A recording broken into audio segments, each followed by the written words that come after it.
Super കപ്പിൽ നിലവിലെ ചാമ്പ്യന്മാരെ തകർത്ത് ബ്ലാസ്റ്റേഴ്സ് പ്രീ ക്വാർട്ടറിൽ ഈസ്റ്റ് ബംഗാളിനെ പരാജയപ്പെടുത്തിയത് എതിരില്ലാത്ത 2 ഗോളിന്. സ്പോർട്സ് ഡെസ്കിൽ നിന്ന് ഖിലാഫ് അഹമ്മദാണ് ചേരുന്നത്. ഖിലാഫ്, പുതിയ കോച്ചിന് കീഴിൽ ബ്ലാസ്റ്റേഴ്സിന്റെ ആദ്യത്തെ ജയമാണ്. എങ്ങനെയാണ് മത്സരത്തെ വിലയിരുത്താൻ കഴിയുക? തീർച്ചയായും അറിയണ ഈ ഒരു സീസണിൽ പരിശീലകൻ ഡേവിഡ് കട്ടാല ആദ്യ മത്സരമായിരുന്നു ഡേവിഡ് കട്ടാലയുടെ കീഴിൽ കേരള ബ്ലാസ്റ്റേഴ്സിന്. ഈ ഒരു മത്സരത്തിൽ നിലവിലെ ചാമ്പ്യന്മാരായ ഈസ്റ്റ് ബംഗാളിനെ കീഴടക്കിയാണ് ബ്ലാസ്റ്റേഴ്സ് ക്വാർട്ടറിൽ എത്തുന്നത്. ഏകപക്ഷീയമായ 2 ഗോളുകൾക്കാണ് ബ്ലാസ്റ്റേഴ്സിന്റെ ജയം.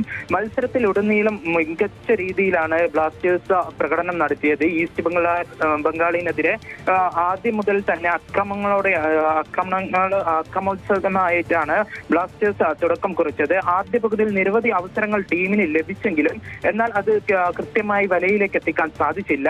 ആദ്യ പകുതിയിലെ അവസാന മിനിറ്റിൽ പെനാൽറ്റി ലക്ഷ്യത്തിലെത്തിച്ച് എസിസ് ഹിമിനസ് ആണ് ആദ്യം ബ്ലാസ്റ്റേഴ്സിനെ മുന്നിലെത്തിച്ചത്. രണ്ടാം പകുതിയിലെ തുടക്കത്തിലും ആക്രമണം തുടർന്നെങ്കിലും 56-ാം മിനിറ്റിൽ വല കുലുക്കിയെങ്കിലും ഓഫ് സൈഡ് ആയതിനാൽ ഗോൾ ബ്ലാസ്റ്റേഴ്സിന് നിഷേധിച്ചു. എന്നാൽ 64-ാം മിനിറ്റിൽ നവാസദായി ബ്ലാസ്റ്റേഴ്സിന്റെ 2ാം ഗോളും കൂടി കണ്ടെത്തിയോടെ കപ്പിൽ ബ്ലാസ്റ്റേഴ്സിന്റെ ജയം ഉറപ്പായി.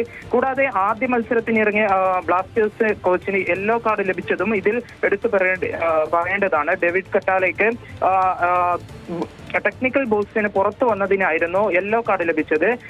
ഏപ്രിൽ 26-ന് നടക്കുന്ന ക്വാർട്ടറിൽ മോഹൻ ബഗാനാണ് ഇനി ബ്ലാസ്റ്റേഴ്സിന്റെ എതിരാളികൾ. വരുണ്യ, പ്രീ ക്വാർട്ടറിൽ ഈസ്റ്റ് ബംഗാളിനെ എതിരില്ലാത്ത 2 ഗോളിന് പരാജയപ്പെടുത്തിയാണ് സൂപ്പർ കപ്പിൽ നിലവിലെ ചാമ്പ്യന്മാരെ തകർത്ത് ബ്ലാസ്റ്റേഴ്സ് ക്വാർട്ടറിൽ പ്രവേശിക്കുന്നത്.